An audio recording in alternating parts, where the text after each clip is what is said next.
Good evening and welcome to the February Volunteer Forum. We're here in Gellibrand, down in District 6, the beautiful southwest, and as we know, one of the fire-affected areas throughout this.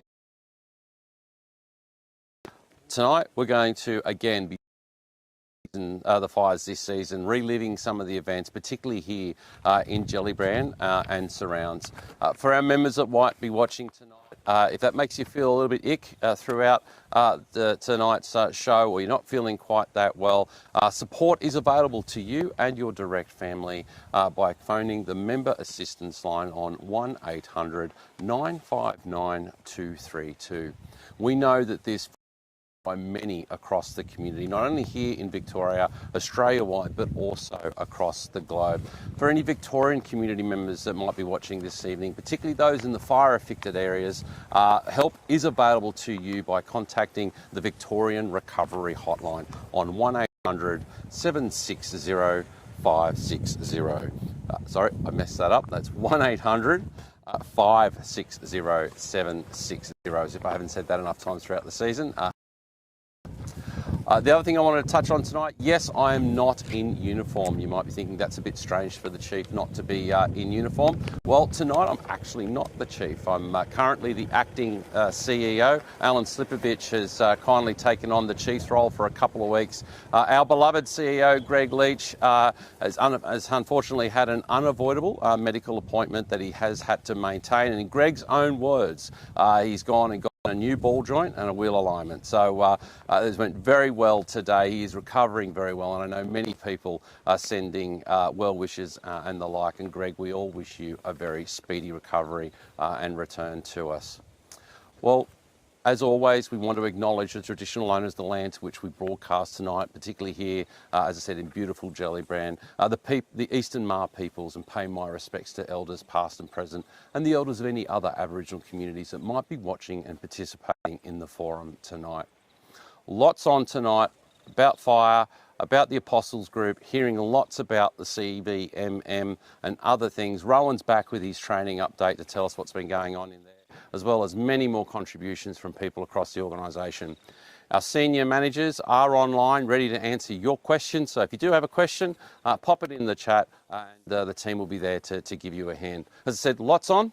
Let's have a look to see what's coming up on tonight's show.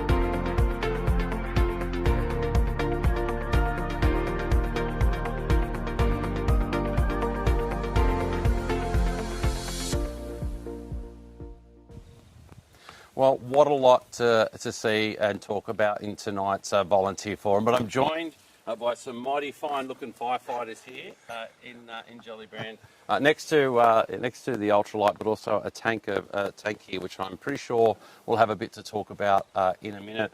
Welcome, Rob, Tony, and Tim. How are we going? Good, thank you. Good. Well, yeah, pretty good. Excellent. Now, what a season! It's been a big one for many of our brigades and communities across the state. Sufficiently so. In the meetings that I've been having, I have been I call them CFA fun facts for the season. And one of the things in particular is from the 7th of January through to the 15th of February, 82,500 member turnouts across the state by some 12,500 individual volunteers. And that's based on the first reports that we have lodged already, and I suspect there'll be many, many more as we get those reports in by our brigades across the state. Rob, how's the season for you, mate? Very busy from the 9th of Jan. It was certainly an eye-opener for us down there at Carlisle. So you're captain of Carlisle River? Captain of Carlisle. Yep. So where's Carlisle River in respect to where we are now? Pretty much what would you say, 20 minutes? Yep. Yes, sort of west over here. Mm-hmm. Over there. Right, and you're in your brigade area is where unfortunately all this sort of kicked off, Yes, wasn't it?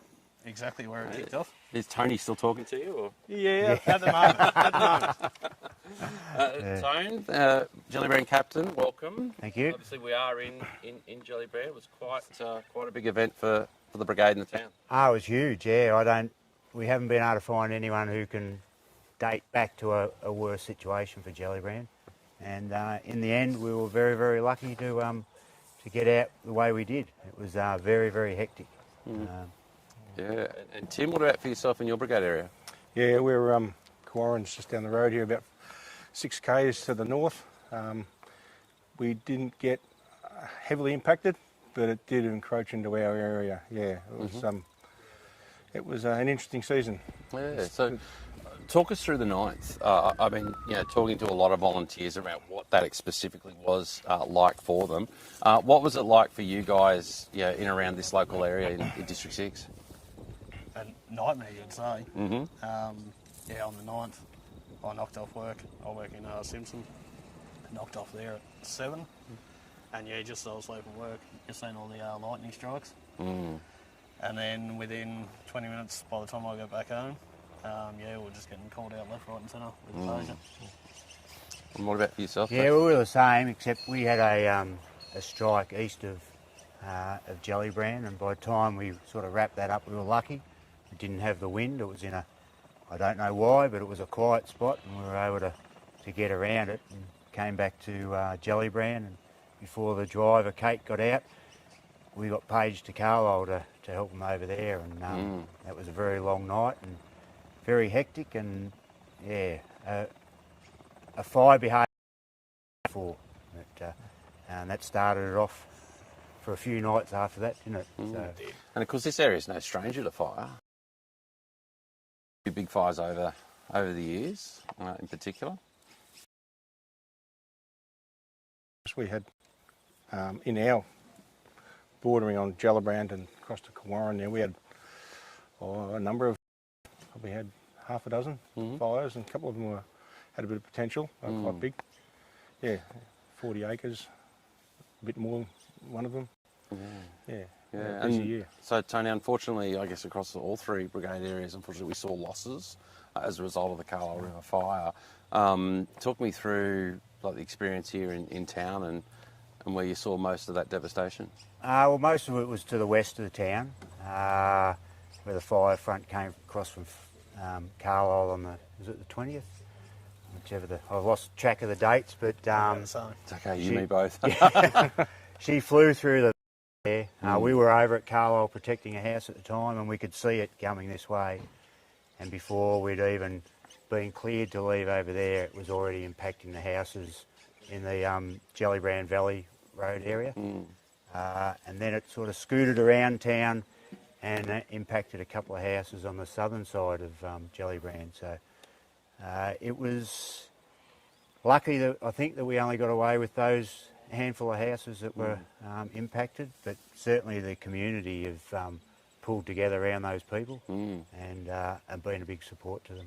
So I was down here not that long ago, took a drive through the hills and took opportunity to walk through a property with a landowner who unfortunately lost their home and cabins and the like. And one of the things that I noticed when I was driving in around the hills is just how hot that fire burnt through. Like it's completely gone.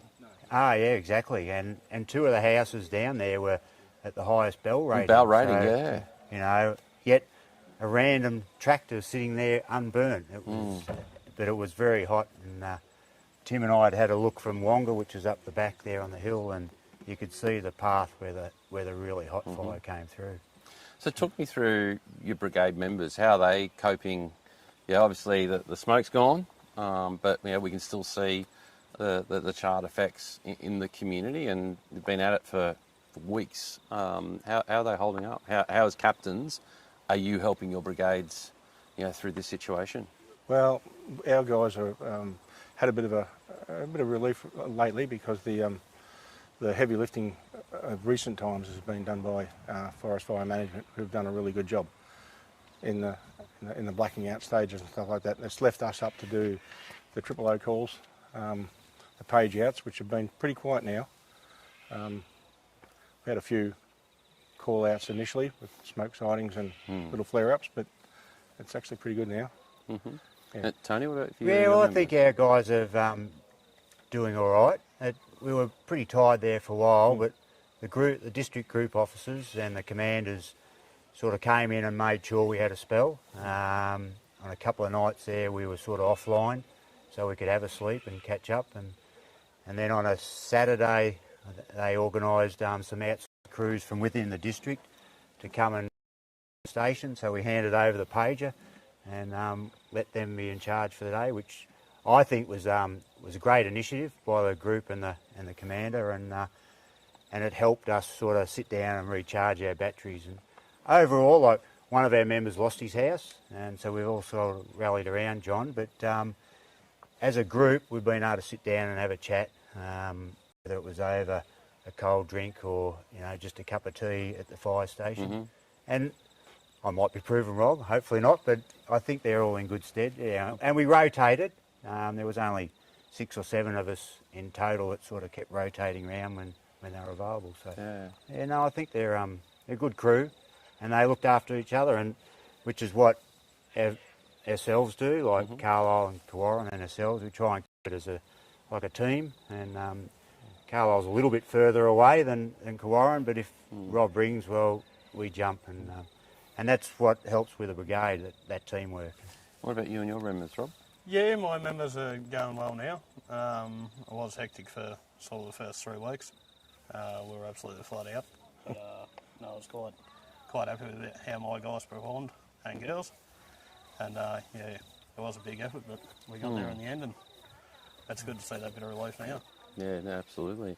So I've got to say, Tony, it's a pretty impressive tank there behind us, and I understand the brigade had something to do with that. Talk us through what do we got here? What are we looking at? Well, it's a 180,000 litre water tank. The Gellibrand Fire Brigade, along with a grant from the Colac Otway Shire, purchased it.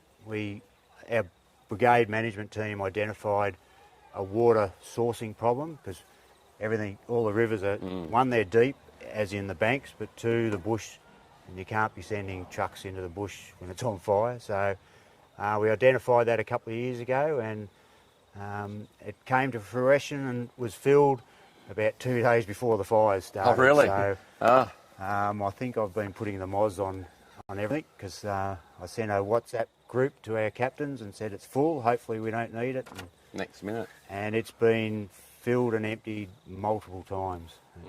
So yeah, it's been a godsend really. Getting water here, it could have been a problem, but thankfully it was in place and ready to go. Yeah.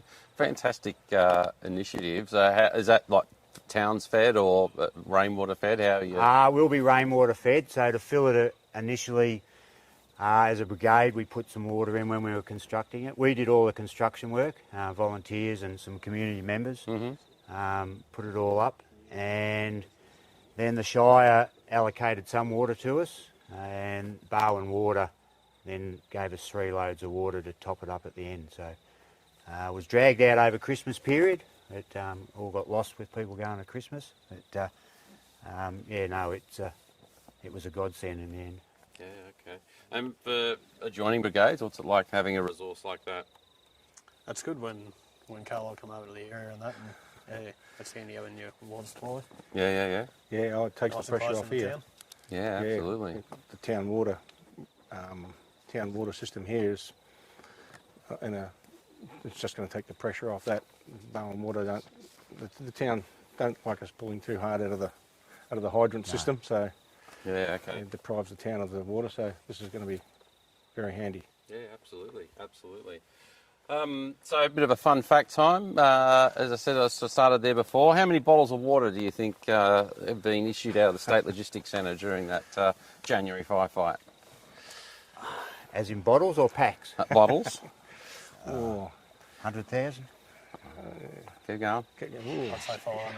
500? 300,000 bottles of water. How many Gatorade hydrolyte sticks do you think we went through?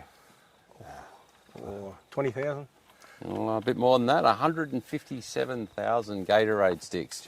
Yeah, that's certainly the going there. And how many ration packs do you think we went through? Not many in Gellibrand, I can tell you. I've got one there for you to take home for the trip home. But obviously a few, so they were a bit short there for a while. Yeah, well, they were in support, and thanks to the Australian Defence Forces that managed to give us a good number of them as well. Colleagues at the New South Wales Rural Fire Service, but 19,000 is the answer after there. But Rob, kids care packages. Whilst we were talking about things looking after, what's that all about? Yeah, well, Carlo and my wife decided to get the kids down there and put together some care packages for the community. And what was in some of these packages? Foods and that type of thing. Yeah, I bet the community loved it. They did. Yeah, They quite enjoyed it. And ones and yeah. Oh, well done. And look, and gents, well done to you and your members. I know in speaking to the communities when I was out and about during the fires that they're absolutely, very much appreciative of the work that you guys have done, and and thank you, thank you very, very, very much. Because I guess it wasn't just about here. We had other fires. And did you guys manage to get up there? On the local one, Still a bit busy here then. Yeah. Well, talking of the Larralee fire, a big shout out to the kids from the BAC school, but also to the kids at I think it was St Mary's. Sorry if I've got that wrong. From Colac for a fantastic posters that you made up, thanking the local fireys for their efforts during the summer season. And I had opportunity to go to BAC Fire Station to have conversations with them, to thank them personally for their efforts, as well as celebrate with the community the contributions of the kids for that. So thank you very much again to them. Well, it wasn't just fire. We also saw some floods, particularly down in Wye River, which, as we know, was an area affected by some devastating fires back in 2015. Let's have a look at some of the footage there during the floods.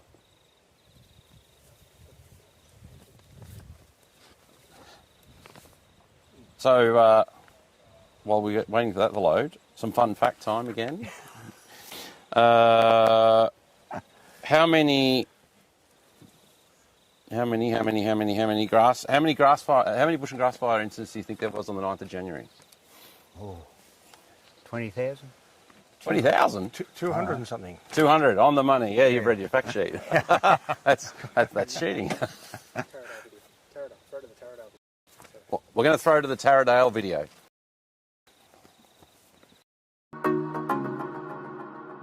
In my time, never had a catastrophic fire day since I've been here. And so for me, that was just like, that's a whole new level. So prior to the Friday, we did some sort of short, sharp bits of information around people preparing, and whether that was preparing to leave or preparing to stay. And then after that, it turned into a bit of a sort of what's happening with this fire locally, both on the day and in the sort of week after. Video seems to be the preferred medium of the day, which in some ways makes it a lot quicker. You can just record a quick video of someone talking and you're done. Whereas if you're creating posts, you've more got to create a graphic and maybe some text, and takes a little bit more time. So I have a background in training, and I used to work for V-Line, and particularly with training, you want people to remember bits of information. And when you're training conductors and station staff, which is a space that I was in, there's a lot of information there. And sort of, I always bring that with me, like what is the key point? There might be several key points in a particular video. What is the one key message that I want to get across, and how can I do that as succinctly as possible? But also repeating the message. So it doesn't have to be long, but if you just reiterate a couple of those key points in that short message, because then people can sort of retain that a bit better. And I always think about it in the way of what would I want to know if I didn't know anything or I hadn't thought about this before. What would be the key points So yeah, the key messages that we were sort of thinking about was around whether people were planning to leave or planning to stay. And then kind of subcategories within that. So for example, if you're talking about whether you were actually physically able, whether you were prepared, whether you had access to water, and the potential dangers of staying, and the likes of if you were leaving, leaving early, what you might consider taking with you in a grab bag, what information you could potentially leave behind for the CFA in the event that they ended up at your property. Again, all very reactionary, none of this was sort of planned, but I just thought in the event that something happened in Taradale, how can we be as prepared as possible? So yeah, we created a form for people to indicate, because it's summer, whether people are on holidays, whether they were planning to stay or whether they were planning to leave. Definitely give kudos to those people that made the decision to leave, because that was the right decision on the day. And I'm not sure what day it was, it all became a bit of a blur in the end. But you start to get sort of more views and comments and likes and followers and all that sort of stuff. But it's not till you kind of go back out into the wider community and you walk into the council recovery hub in Castlemaine and people are like, hey, thanks for the updates. So yeah, there has been a little bit of a moment of, yeah, just people that I don't know just being like, wow, thank you so much for what you did. And yeah, in this instance, I just went, what can I do? I'm not on the truck this time. Had I been on the truck, it probably would have looked very different. I wouldn't have had time to be videos and doing stuff like that. So yeah, it's just the way it unfolded. I think it's know your community and know how to communicate with them, because the way that I communicate may not be what your community needs. And I think just be yourself, like be who you are in the brigade. You don't have to be polished in the way that you speak. And I think people respond to you talking naturally, rather than trying to be like a presence or something that's somewhat unnatural for you. So yeah, I think know what your community wants and just be yourself, and I feel like you can't go wrong if you're those two things.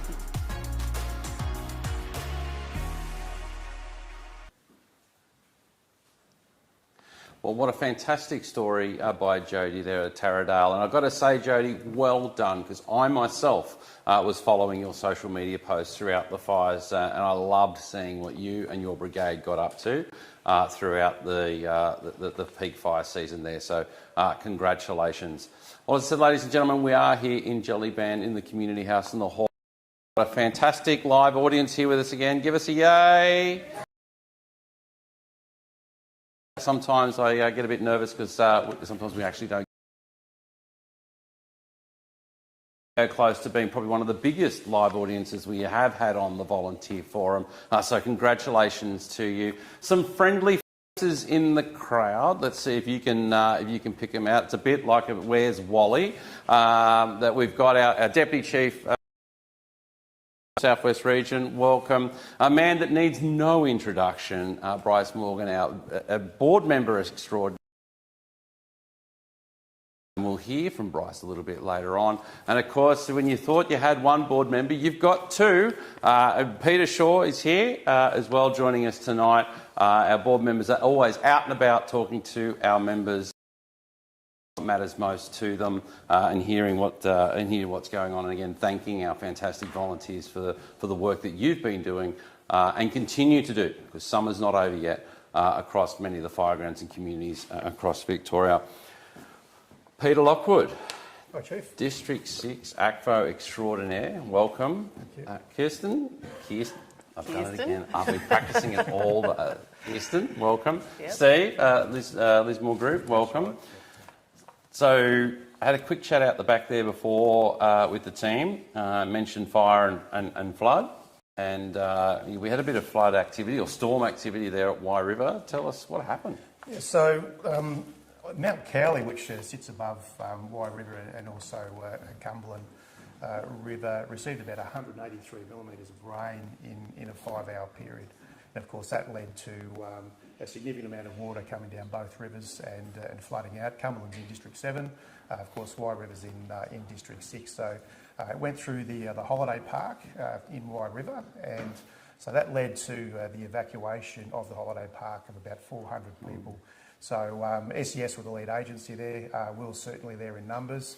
And also not just the agencies, but there was a very strong local community response down there as well, which really made the day. It was a very, very difficult situation, but the locals got it very, very quickly, which is good. And of course, many people will remember seeing it on the nightly news, just seeing all those cars down the river and out into the ocean. And of course, that was quite a concerning situation for emergency services because they didn't quite know whether anyone was in them or not. Exactly. So with the assistance of Fire Rescue Victoria, they came down and assisted with searching those vehicles, mainly around the Cumberland River area. And of course, as you can see on the video there at the moment, retrieving those cars was an exercise in itself, and certainly very challenging. Vehicles, there were some heritage overlays with that. That was seen as feasible to actually get those cars out of the ocean.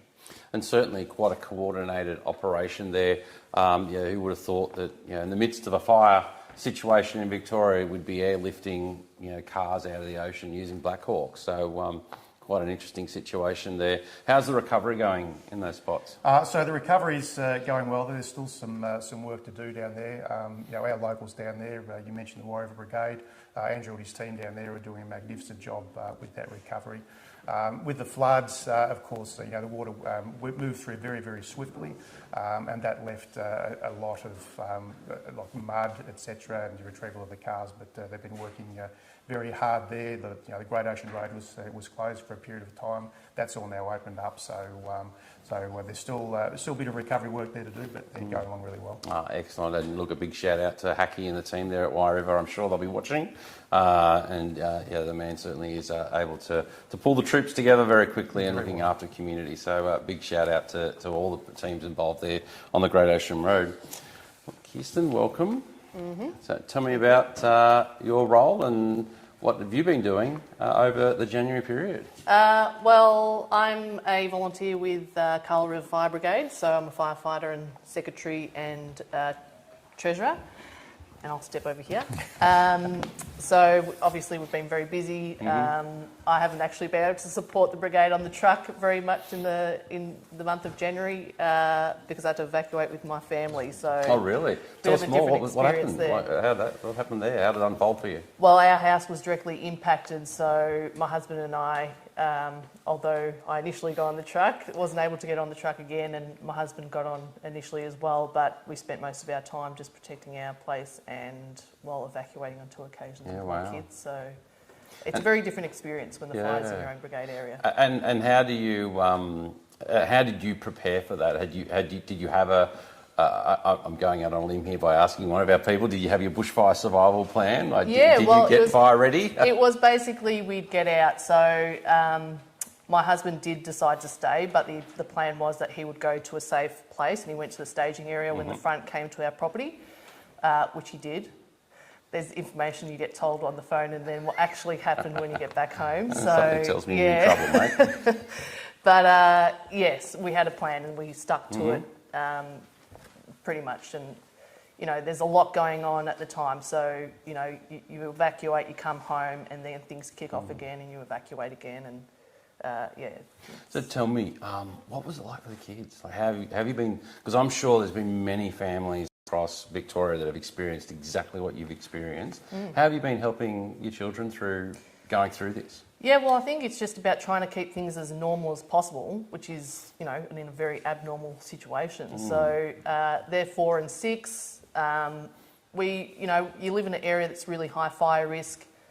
You live there knowing that bushfires can and will happen. And it was happening. I was on the fire truck with Rob and his wife Crystal when the lightning came through, and we saw the columns of smoke everywhere, and it's quite confronting, and you go, all right, it's happening, and you have to get ready for it. So for them, it's just about trying to keep it cool and not obviously be overwhelmed, and and but also be honest and tell them what's going on. And you know, Dad's staying, we're going. We're going to go hang out with some family for a little while, and yeah, just keep it as normal and routine as possible. I guess. Well, in addition to your duties as obviously as a firefighter and a power mum, you're also work for CFA and the Volunteer Sustainability Team. Talk to me about that. So we've been supporting a project in District 6 to strengthen the role of groups.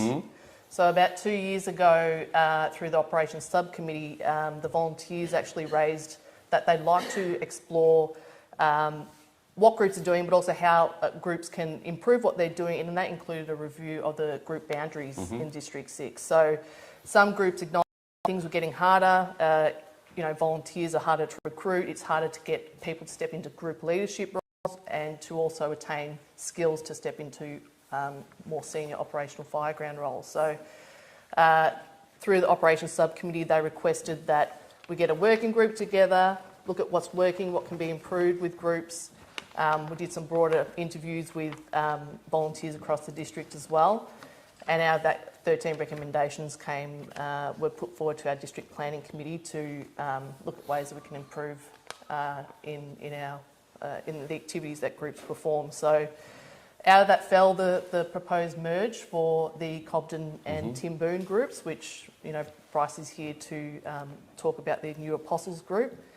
And at the moment, we've just recently pulled together a group procedures template, which kind of covers all the group activities, which the groups are going to look at soon, and look at how they can tailor that, incorporate that into how they perform their group function across the district. So if there's anyone, any of our groups or brigades out there watching this tonight, sort of thinking, we've been sort of struggling a bit ourselves with whether it be the area the group covers or maybe group sustainability, what's your advice for them? How do they start the ball rolling and starting to think through this process to get a more sustainable group? Well, what we did when we had to pull together this group procedures template, and that's looking at local procedures for groups, so obviously that is guided by the new regulations, the new group and brigade model rules and the Chief Officer SOPs.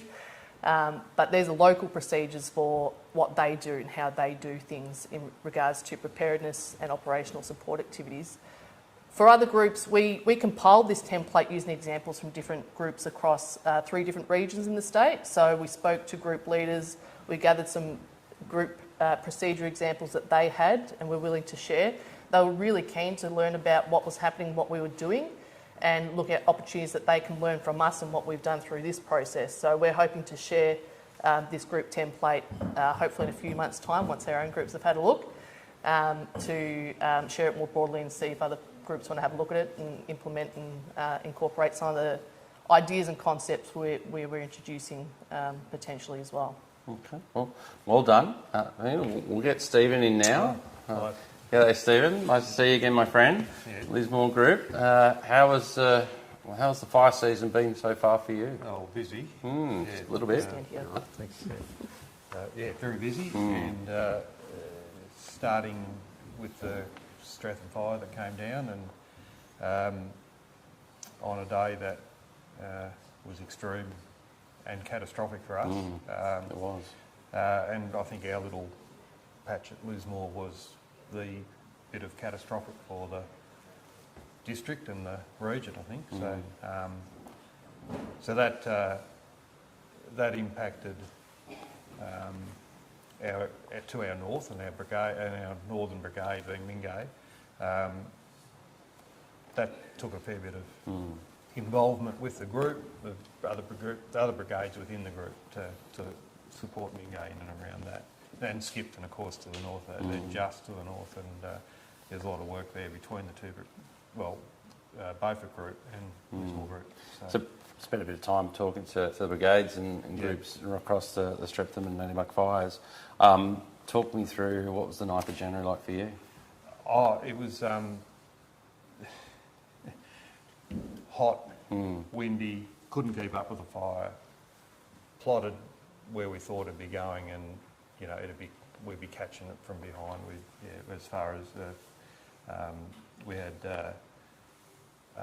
commander up there, so go for commander, and we actually were I was with him scouting ahead, and to the point where we watched the front go past us and couldn't catch it from Wow. from behind. But we had other DJs that had taken other roads and routes to get there, and they actually helped pull that up on the Mount Butte Road. Mm-hmm.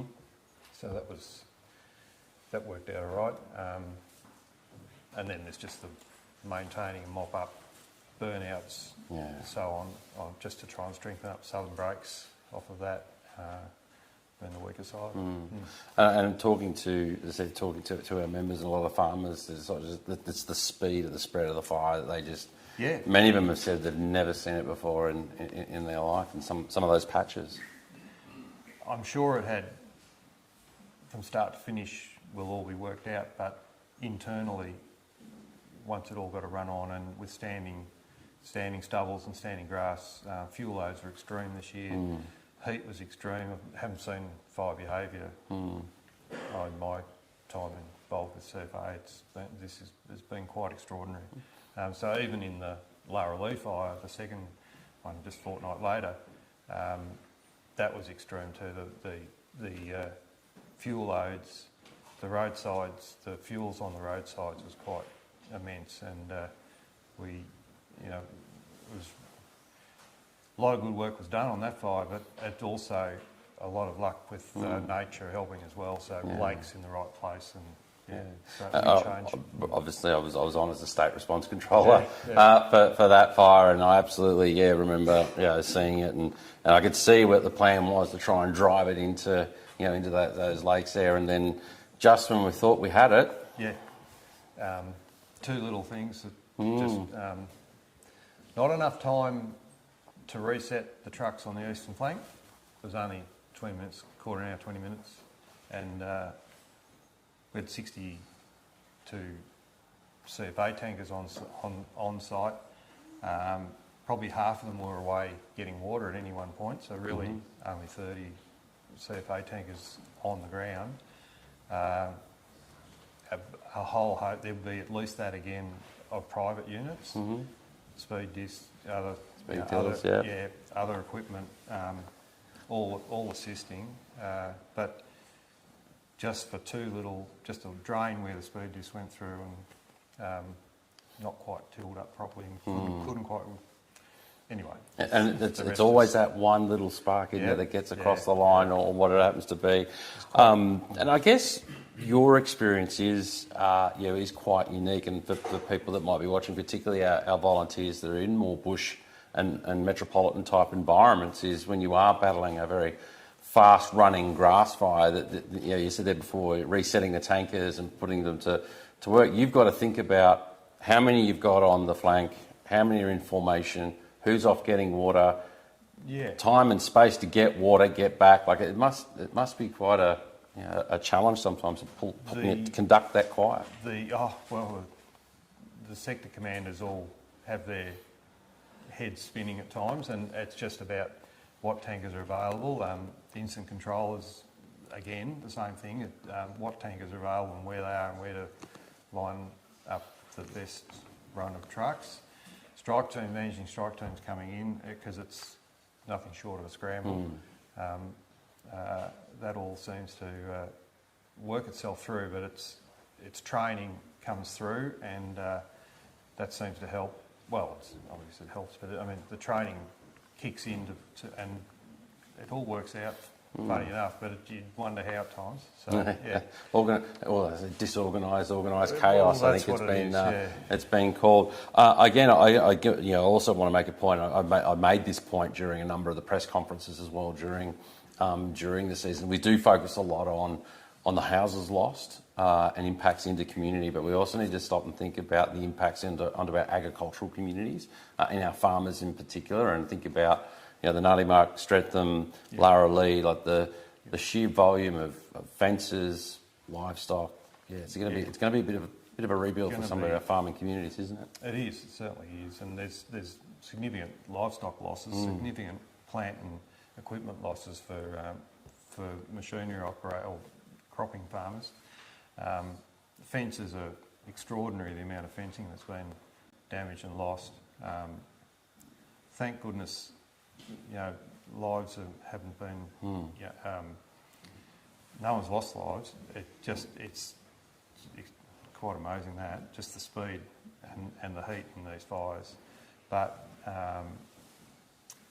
anyway, they'll work's on its way, and they have cleaned up a lot, and there's fences going up. So there's the recovery side of the lower leaf fires been extraordinarily quick, and it's massive support through the district and the commanders involved and VMOs, and it's been just been really impressive how they've got on and done it. Absolutely. In fact, when I came out and visit, there are trucks with fences already leaving the area. Yeah. As a group officer, what's your role in helping that process and looking after the group? So for our group, it's we, as the group, we look after the brigades, and we support the brigades. We let the brigades drive what they want. We support them. It's very much we ask them what they need and what they want, and we can suggest. We find we can suggest, but we like to let them drive the agenda, and they seem to be very good at doing that. Yeah, absolutely, absolutely. Look, congratulations and well done to all of you. It's been a challenging season in this part of the world, and you've been tested and stood up and been found to be true. So you should hold your heads very high. And as I said, it was a combined effort. It is a shared responsibility, fire management, and yes, our brigades were out there doing it, but just as many farmers, just as many private units. It's all part of the plan. It's all part of coming together and working together, because no one side of the equation can do it on their own. So. Well done, and congratulations to each and every one of you. And I know District 6, Pete, has got a bit of a journey to go as you go through this recovery process. And I know the district's in good hands with you and your management team. So well done. Well, it is that time again where Rowan is going to give us his training update to see what's new in the training space. Thanks, Chief, and welcome to tonight's training update. It's great to be able to join you from the State Control Centre tonight. Linking into the volunteer forum that's down in Gellibrand. So as you can see, the background, been in the State Control Centre for most of the summer off and on, rotating through as a state agency commander. And while that's been occurring, there's still things occurring in training. So I might just talk about a few things around training tonight if I can. Firstly, there's been a heap of hard work on the fire ground and in incident management centres, and it's really pleasing to see CFA's training coming to the fore, particularly for our members who are responding, working out in the field, working really hard and working in incident management teams. They're able to draw upon the training that they've had to support them in the roles and do those roles so well. There's a few things happening. Firstly, Jason may have mentioned tonight, but there's been an influx in expressions of interest for people wishing to join CFA, particularly on the back of the fires, which will put a bit of pressure on training, which we need to step up to organisationally. With over 3,000 expressions of interest of people wanting to join CFA, we need to look at ways of how we can support people moving through both GFF and those non-operational members who wish to join. So we're doing a few things to try and support that. We're looking at how we might be able to allow some members, as they join pre-full enrolment or pre-enrolment, to have access to some of our training materials. So we're having a bit of a look at that to see if we can help start people on their journey while they're processing their expressions of interest. So that's something that we'll need to keep an eye on, and we'll need to keep working with the regions on.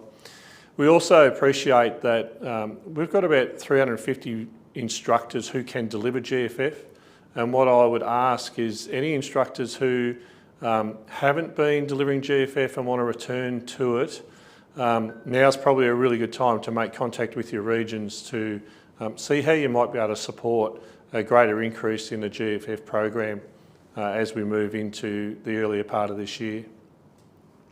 There's a few things happening with the LMS, and we're continuing to work through those challenges and repairs, and We're about to load a patch in the next couple of weeks, and there'll be some further information come out around that. But the patch itself will do a couple of things. What we're focusing on in this patch is where we can improve members' experience through the LMS. So we've talked about this before, and I know it's a bugbear to all of us. A couple of things that we're working on, in particular, clearer navigation or more intuitive navigation through the LMS for members. The knowledge assessment, where members have to do multiple questions again, despite only getting 1 or 2 questions wrong. That's in this patch, in this fix. So that will mean that when the patch rolls out, and then when we update the courses, which happen as the time of the patch rolling out, members will only need to do the question that they got wrong rather than all those questions again, which will be a huge improvement. That'll take a little bit of time, so as we transition from one version of the course to the next template, those changes will come in place. And we'll start that with GFF and those courses that have high numbers.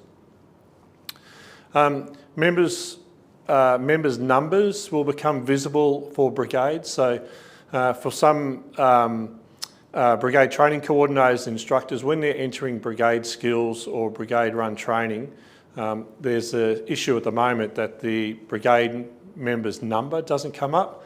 So if you've got 2 John Smiths in a Brigade, it's not easy to work out which one was at training or to list that. So Brigade memberships will now pop up as a part of that. And then also, as members are enrolling through to enrol onto courses, there'll be a pop-up screen that'll also give a bit more detail and clarity around the prerequisite requirements.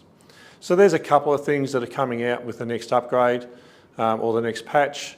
We've been testing those patches as they come through or as they and we're hopeful that that'll make a big difference for our members using the LMS.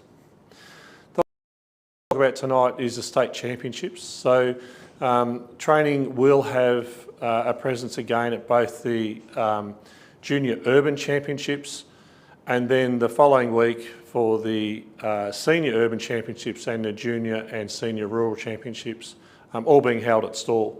So on both weekends, we'll have a display again.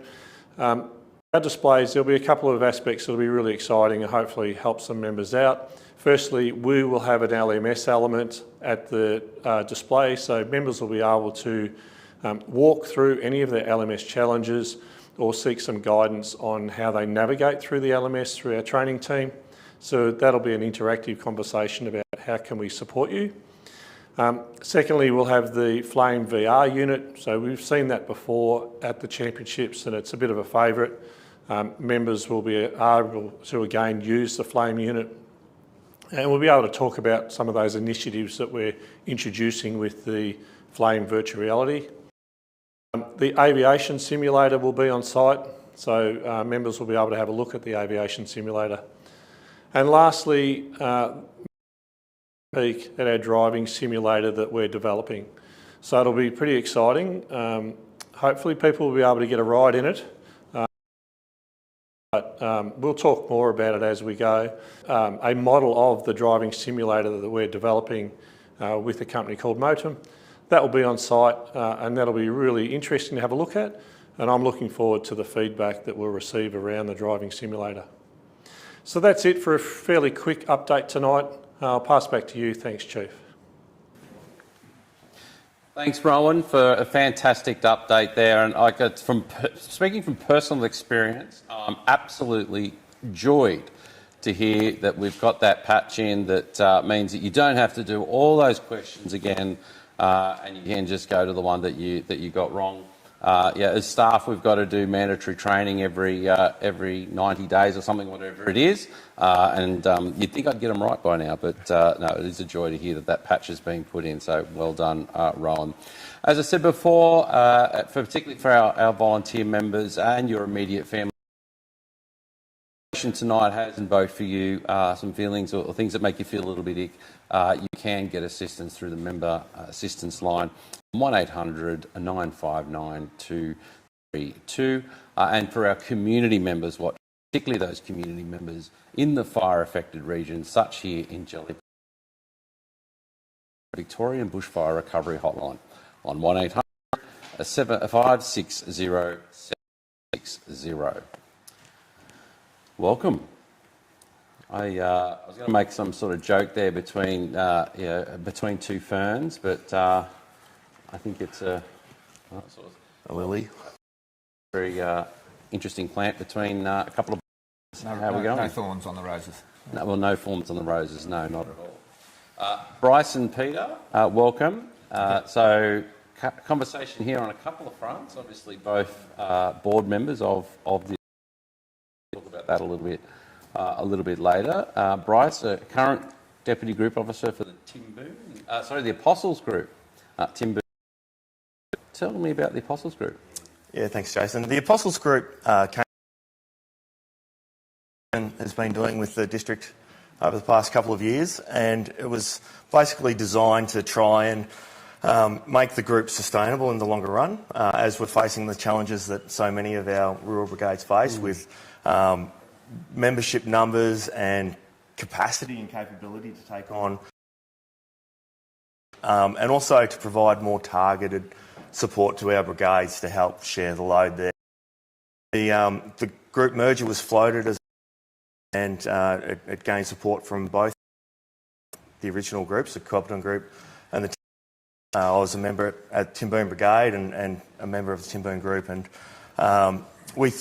we honestly thought it would probably be a little bit more straightforward, but it's amazing how two neighbouring groups can be slightly different cultures and slightly different ways of doing things, and to form that new group where we're capturing the best parts of each of the original groups and taking the strengths and building on them. And so we've been through quite a process to map that out. And this has been our first fire season, and it's been quite the fire season. The new group stood up well and was able to really put things into action for this season? Yeah, it was fantastic. The way that brigades supported each other in terms of stepping up strike teams. We had fire within our group footprint at which was one of the points of origin for the Carlisle River fire, and also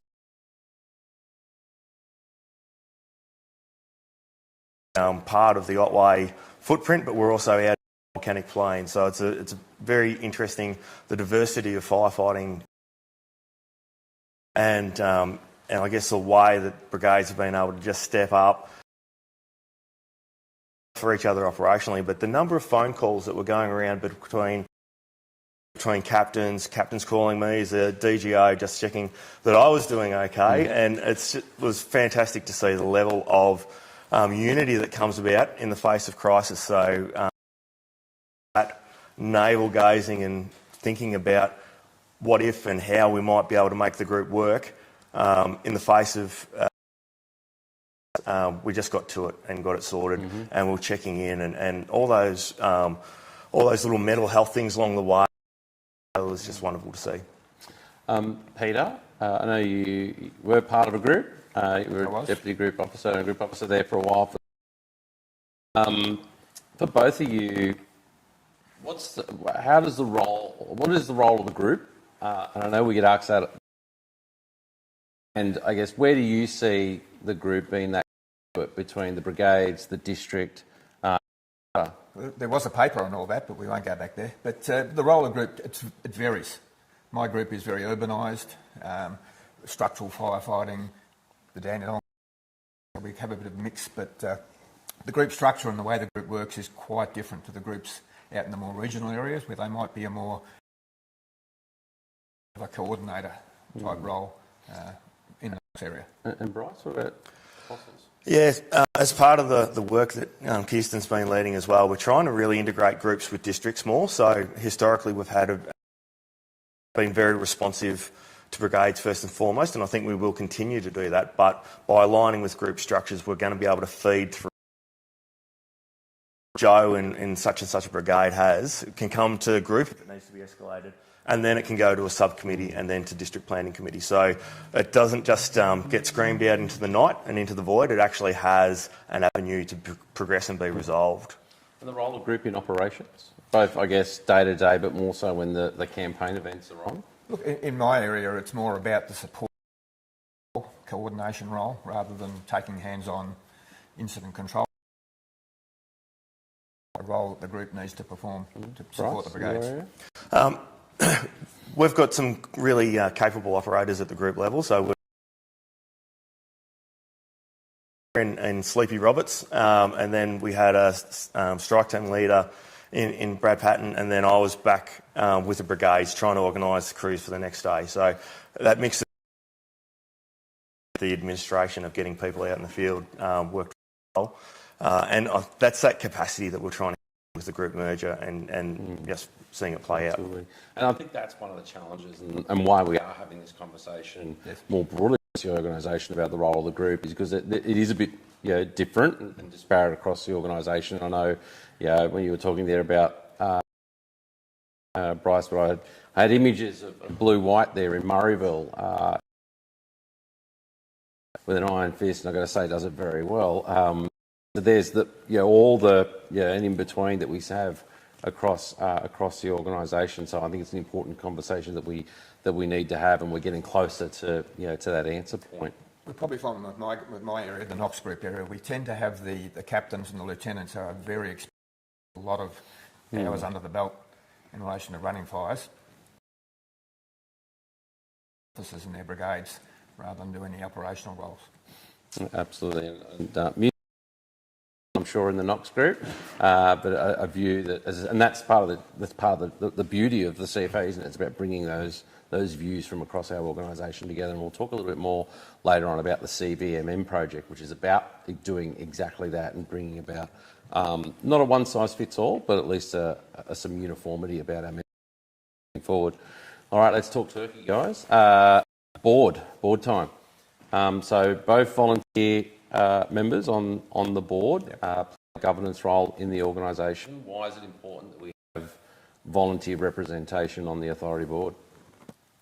Well, look, it comes back to just bringing that ground knowledge up to the people that are organisation. We have members on the board that don't have a volunteer background at all. So bringing that knowledge of how things work, even just to the terminology, across the board, so they get informed by us how it really works. Right. I think a key difference between CFA as an entity compared with a normal business with shareholders and so on is our devolved leadership, control and command, where we try and enable good decisions to be made as.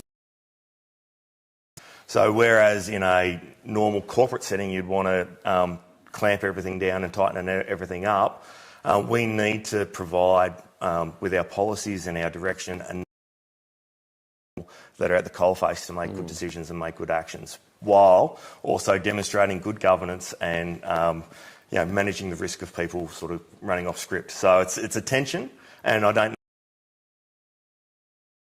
swinging too much between over governance and over regulating and being too liberal and having people that are a bit silly. And so there's yourselves, and obviously we've got Ross Coyle and Dawn Hartog in District 12 as the volunteer representatives nominated by the VFBV. And as a skills-based board as well, I think the beauty there is we've got board members, our own, but also across broader industry and government under the leadership of Joe Plummer, our board chair. But we've got Rachel, we've got Rosemary, Pam, a lot of very experienced people.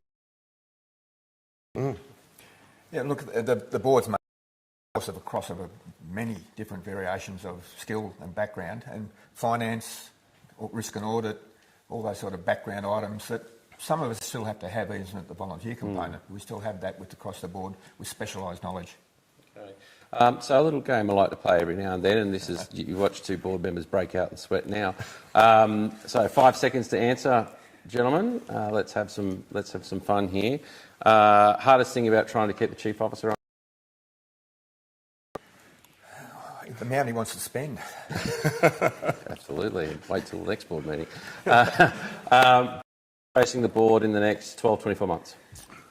I think really getting those institutional arrangements in place with the volunteer models and that sort of thing to 20 years. So it's a really critical moment, and great that volunteers are being invited to contribute their models, just to try and make it adapt to the new settings where there's less people around, particularly in rural areas. There's less emphasis on volunteerism. So how do we work with the people that we've got, and how do we make CFA a option to come and be part of?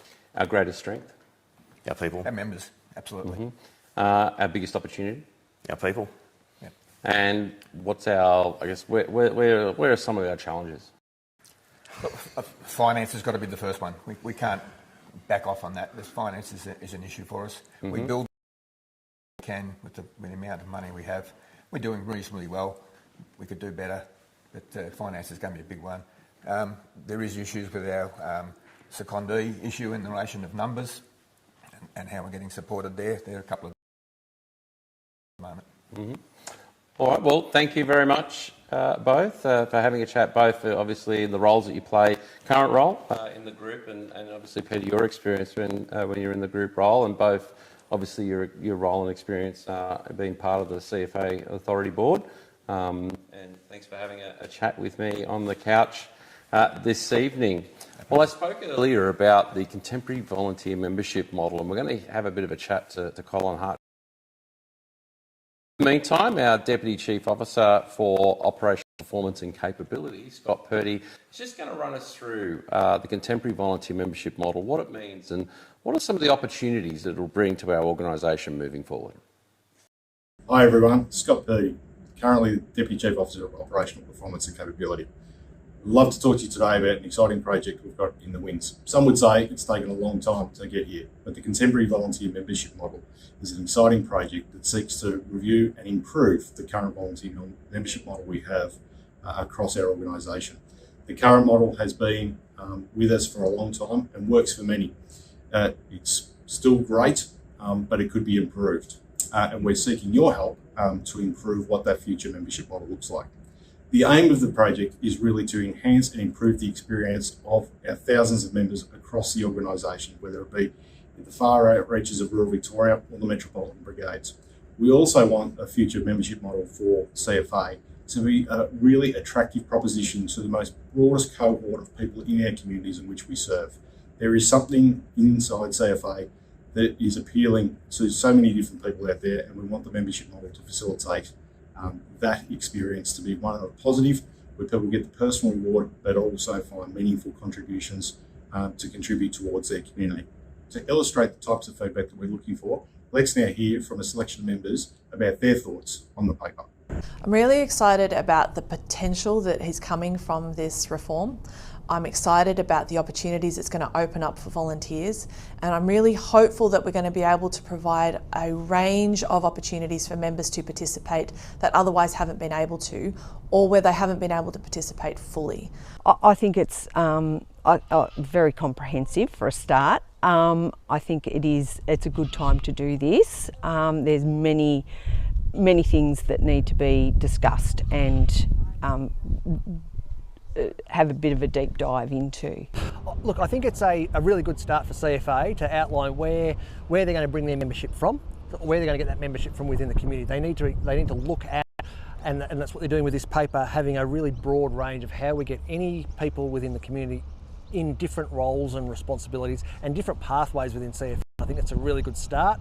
People don't and can't give as much time as they used to. Life's got busy. And I think if we look at other volunteer organisations, they're struggling to get members as well. It's a really good way for CFA to explore all options to try and get as many people within the organisation as we possibly can. I think it's good because I think it does need a bit of a shake-up, and unfortunately volunteering is not as it was. There aren't as many people interested. People are time poor, so having it more streamlined and suitable to different people I think is a good thing, and would hopefully encourage people to actually join. I think there's some stuff in that options paper that's really going to improve CFA in the future. I think there's some things that are just formalising stuff that's been happening in CFA for a long time anyway. As we know, every district, every brigade, every group does things differently. So, there's a lot of good things, but some are obviously formalising already happening stuff. I believe change is necessary. CFA needs some clear definitions around some things for structure. I believe everyone should read it. It's important. It's important for the future of brigades and also to have their opinion. I think it's a great idea. I'm fully in favour of the options that are being put forward. It's going to make my job as a captain a lot easier to have members that can fit into places. It has some merit. It's been well thought out, I must admit. It's well put together. There's a lot of information in it that you've got to get your head around, really. But on the whole, the paper itself is quite extensive. So where are we now with this piece of work? Well, in mid-December we released a discussion paper of the contemporary volunteer membership model. It contains 13 recommendations out there for people to digest and consider, and how it may improve or affect their brigades and their role within CFA. We want people to actively engage with this discussion paper, and we want to hear from you. It's really important that we build a future model that works for everyone. CFA is made up of more than 1,200 brigades, all different priorities, and one fit all. So we need to hear from the broadest possible cohort of the organisation about what opportunities for improvement exist and appeal to those, but also what are some of the risks with some of the options, so that we're careful to mitigate those or not commit ourselves to things that will not work for the majority of members. So please engage with the paper, use the survey tools that are available, take the opportunity to participate in focus groups and other sessions where feedback can be provided, and we can explore some of these options in more detail. Thanks, Scott, for a fantastic update there and a bit of an intro to what will be a very interesting discussion, I'm sure, with Kirsten and Colin around the contemporary volunteer membership model. Bit of a mouthful there, Cole. Because it is about structuring our brigade membership and our organisational membership in a way that does allow us to be more flexible, agile and sustainable into the future. So Scott's given a bit of a rundown there, Colin, but what is it all about? What are we looking to achieve? Okay, so great question. So first of all, thanks very much to all the vols who chipped into that video. There were amazing contributions there, and appreciate their time. Look, I'll say CVMM, so Contemporary Volunteer Membership Model, CVMM, really is built on a couple of years of really wonderful feedback from members, actually a whole range of stakeholders. So we've got volunteer leaders from right across the state, VFBV at all levels. So listening to not only their love of CFA and what has made it great, not perfect but great, but also the pain points that have really affected their own individual experiences and the experience. So this initiative is all about feeding back to you what we've heard over the last couple of years and saying, okay, well, this organisation needs to change to meet the needs of its current volunteers. There's no one size fits all, as you said. So it's about firstly focusing on the needs of individual members. So how are they affected by the current model, and how do these new 13 recommended options really provide greater opportunities for them personally to grow, to build their capability and their contribution to community. Absolutely. We know that the traditional along you join an organisation like the CFA or the Red Cross, whatever it happens to be, St Vincent de Paul, and you do that for life. That's we're seeing a decline. We know that we're seeing that type of tradition in decline across the country. But what we also know is we're seeing a real uptick and surge, a resurgence of almost spontaneity, spontaneous volunteering, people that want to contribute to community, contribute to organisation in a way that works for them at a time that works for them. And that's probably more particularly relevant for the younger generation, isn't it? Yeah, absolutely. what's happening within CFAs in some ways no different from what we see across every other industry. We as consumers are more disruptive. The way we want organisations to interact with us has changed dramatically, and so with our volunteers. Recently, so a little bit of southwest and then west region, and from district to district, the things that I'm hearing are changing. No one CFA week. Three things that we're really trying to achieve with the project. The first is individual member needs, but of course we're built on brigades as well. So it's about then trying to identify additional ways to support, or better ways to support brigades to do what they need to do. Because it needs to work for the individual. It needs to work for the brigade. It needs to work for the organisation. Yeah. Kirsten, what's your experience, or what have you seen in your time in CFA? Well, a piece of work that volunteer sustainability has a lot of interest in. You know, we work in the people side of we work with the volunteers in brigades and groups in trying to make it sustainable. So the concepts in there, you know, they're really important. They're potentially offering lots of change in how memberships work in brigades. So I think these are fantastic. I think of, you know, Carlisle Brigade. We're a small brigade with a small community. Years we've got quite a few firefighters who have secondary residences in our community, and they're our most active firefighters in our situation. So having the opportunity for some of them who are members of other brigades, who can also be a member of Carlisle River Brigade potentially, opens up opportunities for us to keep Carlisle River more sustainable. You know, they can put their hand up for an officer position, be recognised for what they contribute to our brigade more formally as a member of our brigade. So, because I think, the conversation I've been having with DCO Purdy and a few of the others around, because the reality is some of our members have been operating like this under the radar anyway. For a long and so really this is about, in a lot of ways, saying, you know, we know you've been doing it, we know why you're doing it, you're doing it because it makes sense, and now we need to make sure that we've got an appropriate governance structure and framework to make it work for our people. Yeah, great point. And in fact, there's a lot. What's clear to me about the options paper and the recommendations in there is it has its potential to be the generational change in our model. It may not be, but let's just assume it is, and we're wanting everyone to have a voice in the. It also has something in it for everyone. It absolutely does. So a great example would be your working title, seasonal or reserve, but or multi-brigade membership. We have opportunities here to all of this capability to flow far more freely, to meet surge, service delivery needs. And basically open doors that aren't there now. So because we're challenging the traditional. Oh yeah, aren't we? Like it's no longer just firefighter, or operational ops support. Yeah. Thanks for coming.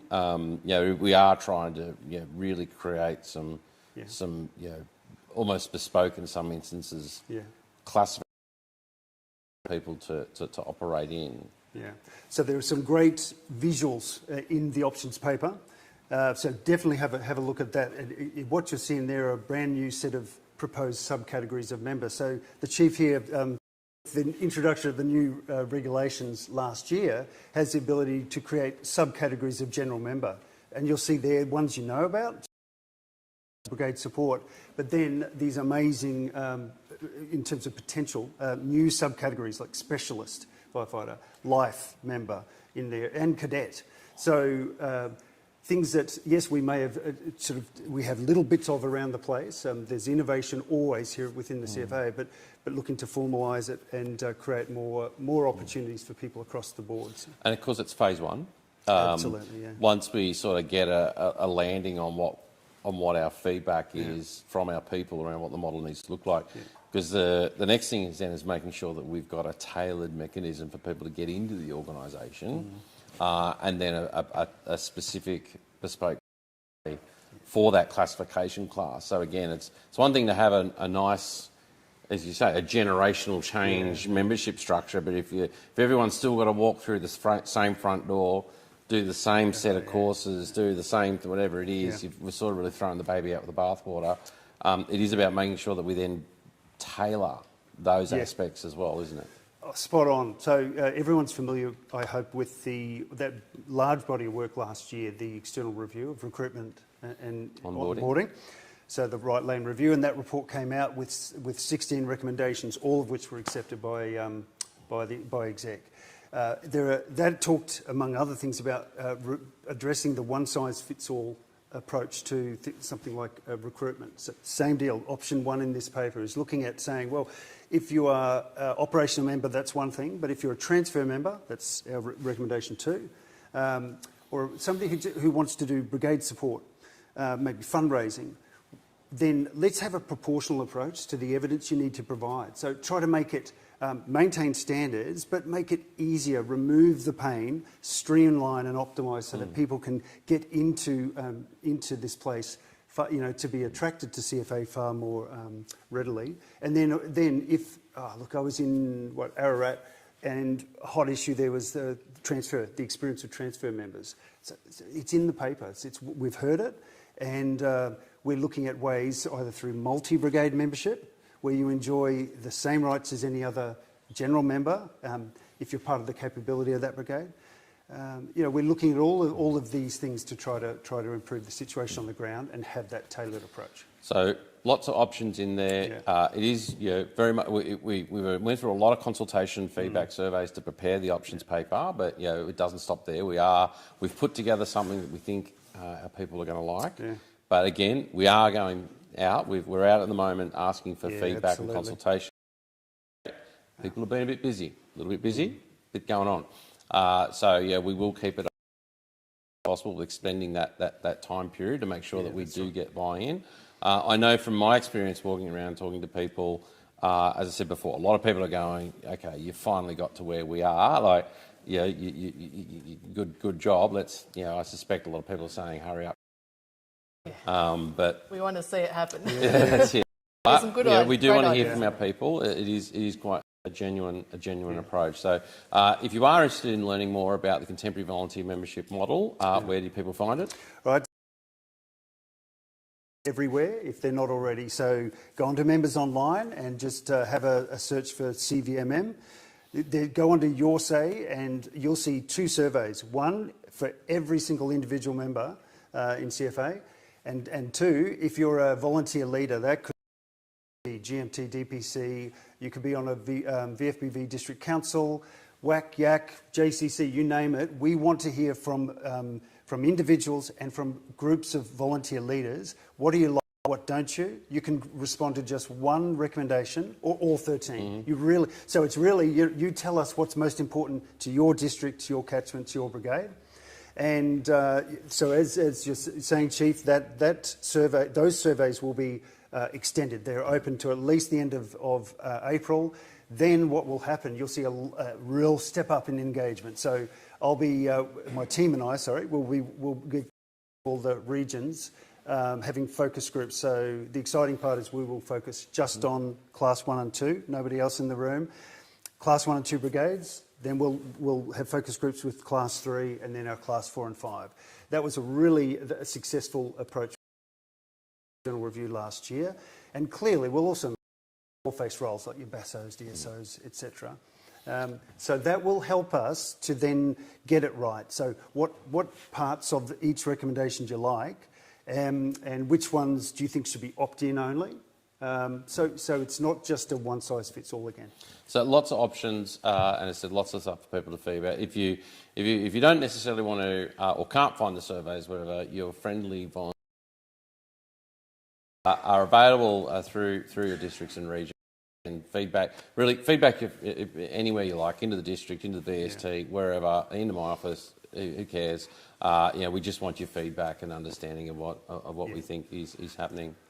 Well, the Good Friday appeal is Australian and to Victoria, like Vegemite is to many kids growing up in rural Australian and metropolitan communities. This year will be the 75th year that CFA brigades have been out there rattling the tins, holding up traffic and doing anything they can to get the loose coins out of the pockets and the centre consoles of Victorians and into the hands of the Good Friday Appeal to do it for Victorian kids. We've got a bit of a video now to see what the Victorian Good Friday Appeal on its 75th milestone for CFA is going to be all about. Used to come down in an old C model Ford and collect from towns along the way, and we were one of those towns, and we evolved from there very quickly. I've been organising and fundraising for just on 20 years now. I've been the area manager for over 15. We get the local scouts and cubs involved. We usually get 2 or 3 minibuses which take them around the town. We still do the old style door knock, and the scouts get a buzz out of it. And we do raise a lot of money by doing it. Myself, I had 2 premature babies. Thank God they didn't need to come here, but I always knew that this place was here. And whatever they can get for the Children's Hospital is well worth it, because these kids are worth it. It's rewarding just to see what comes at the end of the day. And it all goes to this fantastic place.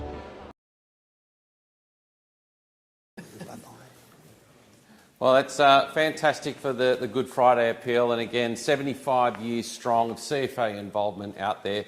I've got to say, I said to the organisers, Penny Fowler and Beck Cowan of the Good Friday Appeal, CFA are going to come in strong this year, please.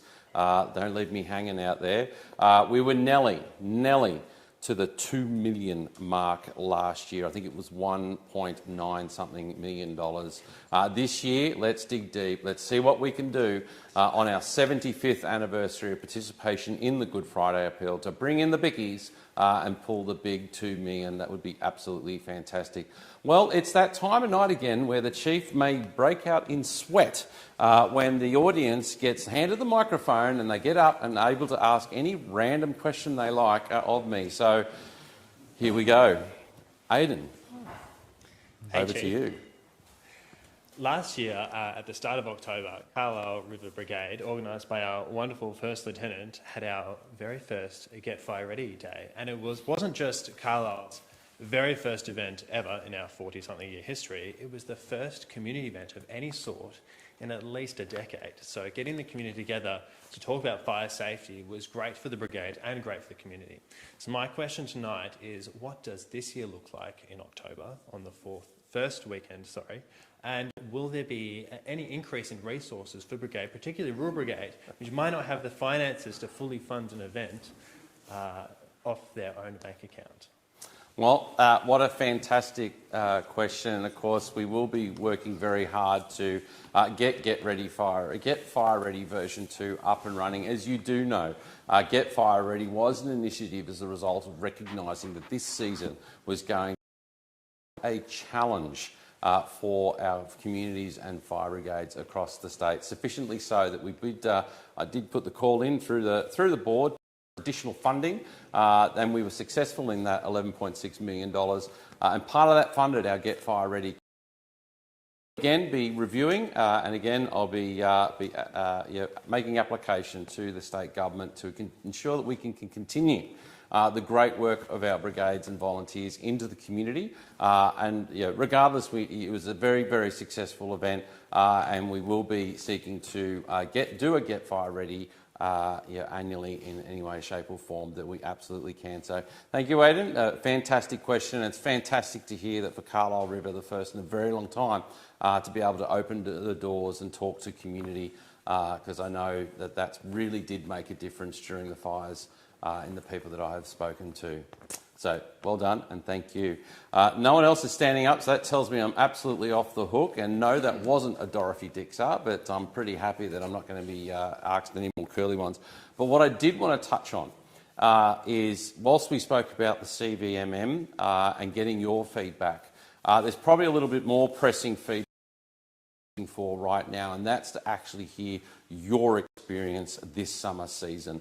What worked well, what didn't work so well, and what we can sustain and what we can improve for future fire seasons.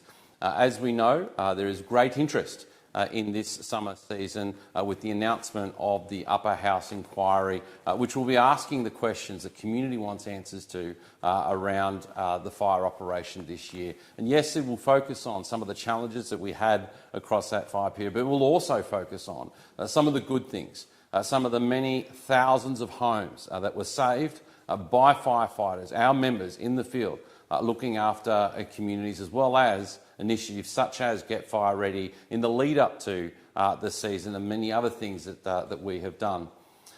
We've been sending out some surveys to our strike team leaders and sector commanders and the like to get those feedback. And as I open up my phone here, and Scott's just sent me some updates, so he did want me to do the plug. So here, Scott, proof that I'm doing it.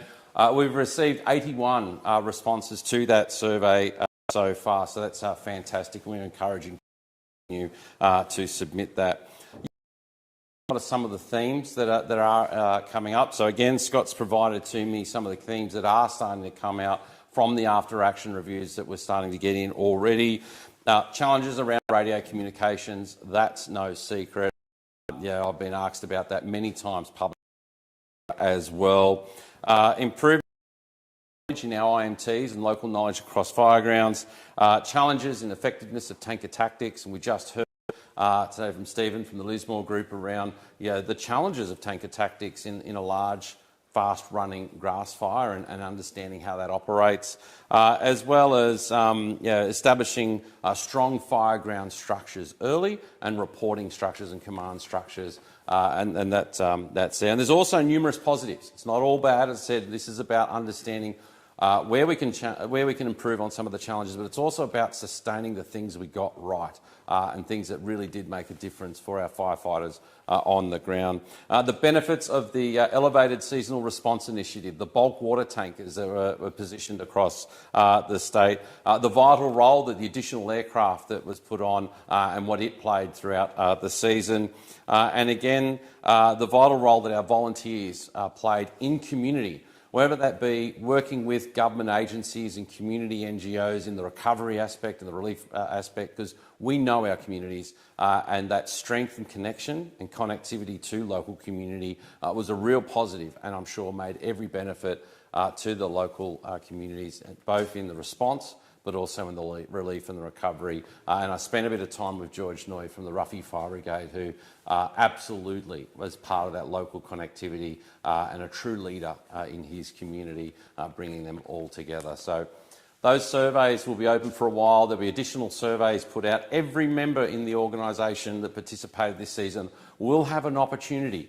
to submit to CFA your experiences through your eyes as it related to you, so that we can understand how the season went and make the improvements that we need to make, and also sustain the things that went very well for the seasons to come. Well, that's it, ladies and gentlemen. We are about to wind up tonight.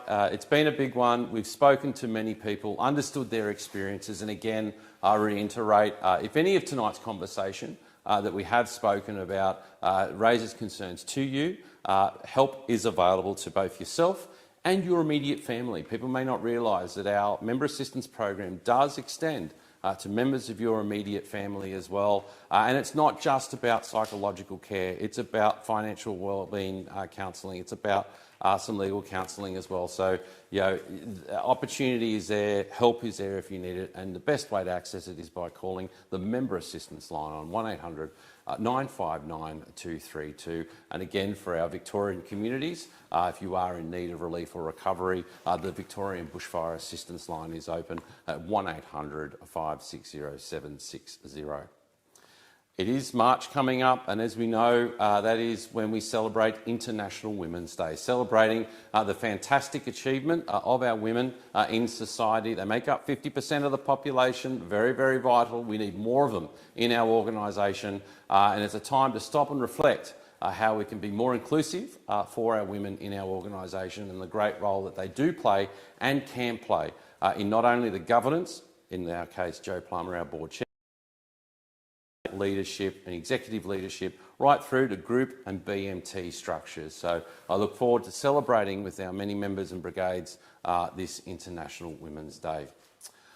Well, that's a wrap, ladies and gentlemen. It's been quite a conversation. I hope we haven't bored the audience here tonight. Give us another wave.